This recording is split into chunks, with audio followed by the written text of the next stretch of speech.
ಪ್ರೀತಿಯ ದ್ವಿತೀಯ PUC ವಿದ್ಯಾರ್ಥಿಗಳೇ, ಎಲ್ಲರಿಗೂ ಕೂಡ ಮತ್ತೊಮ್ಮೆ ನಮ್ಮ ಯೂಟ್ಯೂಬ್ ಚಾನಲ್ಗೆ ಸ್ವಾಗತವನ್ನು ಕೋರುತ್ತಿದ್ದೇನೆ. ನಾನು ನಿಮ್ಮ Islam sir. Welcome back to my another informative video. ಈ ಒಂದು ವಿಡಿಯೋದಲ್ಲಿ ನಿಮಗೆಲ್ಲರಿಗೂ ಕೂಡ ದ್ವಿತೀಯ PUC ಕನ್ನಡ ಕ್ವಶನ್ ಪೇಪರಿನ ಒಂದು ಕೀ ಆನ್ಸರ್ ಕೂಡ ನಾನು ಕೊಡ್ತಾ ಹೋಗ್ತಾ ಇದ್ದೇನೆ. 90% ಎಲ್ಲ ಕಡೆ ಎಕ್ಸಾಮ್ ಮುಗಿದಿದೆ, ಆದರೂ ಕೂಡ ಯಾಕೆ ಕೊಡ್ತಾ ಇದ್ದೀನಿ ಅನ್ನೋದನ್ನು ತಿಳ್ಕೊಂಡ್ರೆ ಭಾಳ ಹೆಲ್ಪ್ ಆಗುತ್ತೆ. ನೋಡಿ, ಇವೆಲ್ಲ ಪ್ರಶ್ನೆಗಳು ನಿಮ್ಮ ಮಿಡ್ ಟರ್ಮ್ ಎಕ್ಸಾಮ್ಗೂ ಕೂಡ ಹೆಲ್ಪ್ ಆಗೇ ಆಗುತ್ತೆ.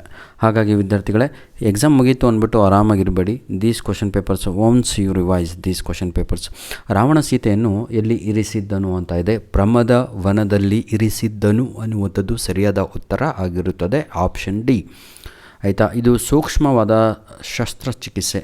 ನೀನು 2 ವಾರ ನೀರನ್ನು ತಲೆಗೆ ಸೋಂಕಿಸಬಾರದು. ನೀರು ಬಿದ್ದರೆ ಕಣ್ಣು ಕೆಟ್ಟು ಹೋಗುವ ಅಪಾಯ ಇದೆ, ಇದನ್ನು ಸರಿಯಾಗಿ ನೆನಪಿಟ್ಟುಕೋ ಎಂಬ ಡಾಕ್ಟರ್ ತಿಮ್ಮಪ್ಪನವರ ಮಾತು ಏನನ್ನು ಧ್ವನಿಸುತ್ತದೆ. ಕ್ವಶನ್ ನಂಬರ್ 2 ಸರಿಯಾದ ಉತ್ತರ ವೈದ್ಯರ ಸಲಹೆ ಮತ್ತು ಎಚ್ಚರಿಕೆ. ಕ್ವಶನ್ ನಂಬರ್ 3 ಕೃಷ್ಣೇಗೌಡನ ಆನೆಯ ಹೆಸರು ಏನು? ಸರಿಯಾದ ಉತ್ತರ ಬಂದು ನೀವೇ ನನಗೆ ಕಮೆಂಟ್ ಮಾಡ್ತೀರಾ ಅಂದುಕೊಂಡು ಈಗ ನಾನು ಕ್ವಶನ್ ನಂಬರ್ ಬಿಟ್ಟ ಸ್ಥಳಗಳಿಗೆ ಹೋಗ್ತಾ ಇದ್ದೇನೆ. Hope every one will comment. ಗಂಗೆನೋ, ತುಂಗೆನೋ, ಭದ್ರೇನೋ, ಗೌರಿನೋ. ಬಿಟ್ಟ ಸ್ಥಳದಲ್ಲಿ ಸರಿಯಾದ ಉತ್ತರವನ್ನು ಆರಿಸಿ ಬರೆಯಿರಿ. ಕೊನೆಗೆ ಬಸಲಿಂಗ ಡ್ಯಾಶ್ಗಳಿಂದ ಮುಕ್ತನಾಗಿದ್ದ. ಕೊನೆಗೆ ಬಸಲಿಂಗ ಡ್ಯಾಶ್ಗಳಿಂದ ಮುಕ್ತನಾಗಿದ್ದ. ಇದಕ್ಕೆ ಸರಿಯಾದ ಉತ್ತರವನ್ನು ತಾವುಗಳು ಹೇಳಬೇಕು. ಹೇಳಿ ನೋಡೋಣ. Very good. ಸರಿಯಾದ ಉತ್ತರ ಸುಳ್ಳುಗಳಿಂದ ಮುಕ್ತನಾಗಿದ್ದ ಅನ್ನುವಂಥದ್ದು ಉತ್ತರ. ವಾಲ್ಫೇರ್ಗೆ ಬಂದ ಬ್ರಿಟಿಷ್ ಪ್ರಜೆ ಯಾರು? ಅದು ಕಾರ್ವೇರ್ ಮಾರ್ಷ್. ನೋಡಿ ವಿದ್ಯಾರ್ಥಿಗಳೇ, ಎಲ್ಲ ಕ್ವಶನ್ ಪೇಪರಲ್ಲೂ ಇದು ಸುಮಾರು ಒಂದು 4 ರಿಂದ 5 ಕ್ವಶನ್ ಪೇಪರ್ ನಾನು ಅಪ್ಲೋಡ್ ಮಾಡಿದೆ.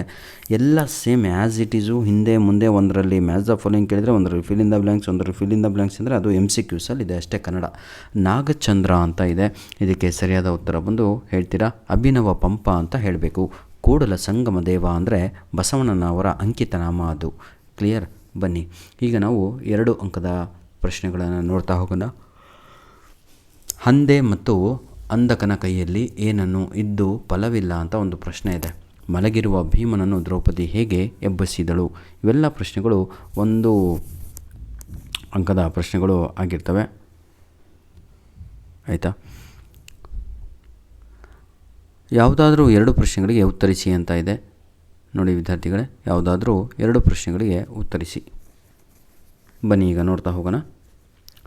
ಹೆಂಡತಿ ಸಿದ್ಲಿಂಗಿ ಏನು ಕೇಳುತ್ತಲೇ ಇದ್ದಳು? ಮಾರ್ಷ್ನನ್ನು ಕಂಡ ಆದಿವಾಸಿಗಳು ಹೇಗೆ ಪ್ರತಿಕ್ರಿಯಿಸಿದರು? ನೆಕ್ಸ್ಟ್ 2-3 ವಾಕ್ಯಗಳಲ್ಲಿ ಉತ್ತರಿಸಿ. ದುರ್ಗಪ್ಪ ಏಕೆ ಬಂದಿರಬಹುದೆಂದು ನಿರೂಪಕರು ಯೋಚಿಸಿದರು? ಇದು ನಮ್ಮ ಮೈಸೂರು ಜಿಲ್ಲೆಯ ಪ್ರಶ್ನೆ ಪತ್ರಿಕೆ ಆಗಿರುತ್ತೆ. ಧನ್ಯವಾದಗಳು. ಕಳಿಸಿಕೊಟ್ಟಂತಹ ಬಹಳ ವಿದ್ಯಾರ್ಥಿಗಳು ಕಳಿಸಿಕೊಟ್ಟಿದ್ದಾರೆ. ಹಾಗಾಗಿ ಆಯಿತಾ, ಕ್ಷಮಿಸಬೇಕು. ಅವರ ಹೆಸರುಗಳು ಇಲ್ಲಿ ಹೇಳ್ತಾ ಇಲ್ಲ ನಾನು. ಬಹಳ ಜನ ಅಷ್ಟು ಪಟ್ಟಿ ಇದೆ. ಆಯಿತಾ. I will try my level best to put their names on wallpapers. ಧನ್ಯವಾದಗಳು. ನೋಡಿ, ಇದು ನಮ್ಮ ಮೇಲ್ ಐಡಿ. ದಯವಿಟ್ಟು ನಮ್ಮ ಒಂದು ಮೇಲ್ ಐಡಿಗೆ ತಮ್ಮ ಬಳಿ ಇರುವಂಥ ಕ್ವಶನ್ ಪೇಪರ್ಸ್ಗಳನ್ನು ಕಳಿಸಿಕೊಡೋದನ್ನು ಮರೆಯಬೇಡಿ. ಯಾವುದೇ ಸಬ್ಜೆಕ್ಟ್, ಯಾವುದೇ ಸ್ಟ್ರೀಮ್ ಆಗಿರ್ಬೋದು ವಿದ್ಯಾರ್ಥಿಗಳೇ. ನೋಡಿ, ಯಾವುದಾದ್ರೂ ಒಂದು ಪ್ರಶ್ನೆಗೆ 5-6 ವಾಕ್ಯಗಳಲ್ಲಿ ಯಾಕೆ ಇದು ಹೀಗಿದೆ ಅಂದರೆ ಒಂದು ಪದ್ಯ ಭಾಗ, ಒಂದು ಗೆದ್ದೆ ಭಾಗ ಹಾಗೂ ಒಂದು ದೀರ್ಘ ಗದ್ಯ ಆಗಿರುತ್ತೆ. ಭಾಷಾಭ್ಯಾಸ ನೋಡ್ತಾ ಹೋಗೋಣ ಮಕ್ಕಳೇ. ಬನ್ನಿ ಈಗ ಈ ಕೆಳಗಿನ ಪದಗಳಿಗೆ ನಾನಾರ್ಥಕ ಪದಗಳನ್ನು ಬರೆಯಿರಿ ಅಂತ ಇದೆ. ಕರ ಅಂತ ಇದೆ. ಕರ ಅಂದರೆ ಎಲ್ಲರಿಗೂ ಕೂಡ ಗೊತ್ತು, ಕೈ ಅಂತ. ಇನ್ನೊಂದು ಅರ್ಥ ತೆರಿಗೆ ಅಂತ. ತೆರಿಗೆ ಅಂದರೆ ಟ್ಯಾಕ್ಸ್ ಅಂತ. ಆಯಿತಾ. ನೆಕ್ಸ್ಟ್ ಕಳೆ ಅಂತ ಇದೆ. ಕಳೆ ಅಂದರೆ ಅರ್ಥವೇನು? ಮುಖದ ಮೇಲೆ ಕಳೆ ಇದೆ ನೋಡು ಅಂತ, ಕಾಂತಿ ಅಂತ ಬರೀಬೇಕು.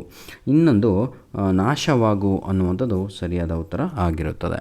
ನೆಕ್ಸ್ಟ್ ದೊರೆ ಅಂತ ಇದೆ. ದೊರೆ ಅಂದರೆ ರಾಜ ಅಂತಲೂ ಬರಿಬೋದು ಅಥವಾ ಸಿಗು ಅಂತಲೂ ಬರೆಯಬಹುದು. ಆಯಿತಾ. ನೆಕ್ಸ್ಟ್ ಯಾವುದಾದ್ರೂ 2 ದ್ವಿರುಕ್ತಿ ಪದಗಳನ್ನು ಬರೆಯಿರಿ ಅಂತ ಇದೆ. ಇದಕ್ಕೆ ಮೆಲ್ಲನೆ ಬರಿಬೋದು ಅಥವಾ ನಲಿದು ಅಂತ ಬರಿಬೋದು, ಬಗೆ ಅಂತ ಬರಿಬೋದು, ಬರಿ ಅಂತಲೂ ಬರಿಬೋದು. ಧನ್ಯವಾದಗಳು. ಕೆಳಗೆ ನಿಮಗೆ ಇನ್ನೊಂದು ಭಾಗದಲ್ಲಿ 28ನೇ ಪ್ರಶ್ನೆ. ಇದು 4 ಅಂಕಕ್ಕೆ ಬರುತ್ತೆ ನಿಮ್ಮ ಆ್ಯನ್ಯುವಲ್ ಎಕ್ಸಾಮಿಗೂ. ಅದು ಯಾವುದು ಅಂತ ಹೇಳಿದರೆ